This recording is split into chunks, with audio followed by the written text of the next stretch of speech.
Hello दोस्तों, आपने कभी सोचा है कि साउथ मुंबई या दादर में लोग सिर्फ 300 या 500 रेंट देके कैसे रहते हैं और करोड़ों को एरिया भी रहकर घर अपना क्यों नहीं कहलाता है? इसका जवाब एक ही है, पगड़ी सिस्टम। आज के एपिसोड में हम बात करेंगे पगड़ी प्रॉपर्टी क्या होती है, ये लीगल है या इलीगल है, टेनेंट और लैंडलॉर्ड्स के राइट्स क्या होते हैं, रीडेवलपमेंट में प्रॉपर्टी जाने के बाद क्या मिलता है और सबसे इम्पोर्टेंट कौन से रिस्क से बचना चाहिए। पगड़ी सिस्टम क्या है? पगड़ी सिस्टम एक old rent control tenancy system है।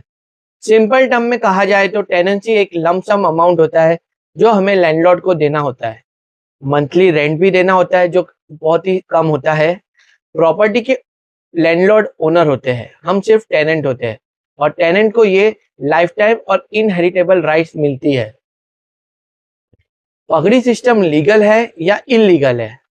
बहुत लोग समझते हैं कि पगड़ी इलीगल है, ये गलत बात है। पगड़ी सिस्टम लीगली रिकॉग्नाइज्ड है। Maharashtra rent control act law भी उसके अंडर प्रोटेक्टेड होते हैं टेनेंट्स। न्यू पगड़ी कॉन्ट्रैक्ट्स भी कर सकते हैं और ओल्ड पगड़ी टेनेंट्स के लिए फुल्ली प्रोटेक्टेड होते हैं। टेनेंट की राइट्स क्या होते हैं? पगड़ी टेनेंट्स के राइट होते हैं कि लाइफ टाइम वो वहां पे रह सकता है रूम में। उनके जो वारिस होते हैं उनको भी ये राइट्स मिलते हैं टेनेंसी के उनके बाद। और अगर रीडेवलपमेंट में फ्लैट जाता है तो उन्हें रेंट भी मिलता है, कंपेंसेशन भी मिलता है और नया फ्लैट भी मिलता है। मार्केट में उसको सेल करना अलाउड नहीं होता है, लेकिन परमिशन के बिना कोई चेंज नहीं कर सकते। लैंडलॉर्ड्स के राइट्स क्या होते हैं? लैंडलॉर्ड्स ओनर होते हैं बिल्डिंग के और सब रूम उनके अंदर ही होती है। वो रेंट इंक्रीज कर सकते हैं। अगर आपने कोई condition, terms of condition breach किया तो आपके अगेंस्ट एविक्शन सूट भी फाइल कर सकते हैं। इसके लिए पगड़ी बिल्डिंग में रहना बहुत ही डिफिकल्ट है।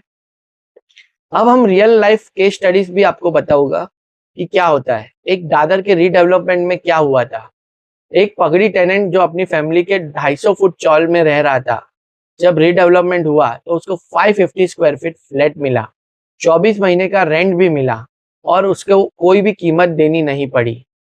और एक बात बताता हूँ, जिसमें बांद्रा में एक बायर था जिसने पगड़ी फ्लैट चीप में खरीद दिया, लेकिन उसके वो लैंडलॉर्ड का कंसेंट नहीं था, तो 7 साल केस चला और फिर फ्लैट उसको खाली करना पड़ा। अब कुछ सवाल पूछे हैं जिसके जवाब मैं देता हूँ आपको। क्या पगड़ी प्रॉपर्टी बेची जा सकती है? नहीं, पगड़ी प्रॉपर्टी बेची नहीं जा सकती, सिर्फ ट्रांसफर की जाती है, only with landlord consent. Second question, क्या पगड़ी टेनेंट ओनर बन सकते हैं? नहीं,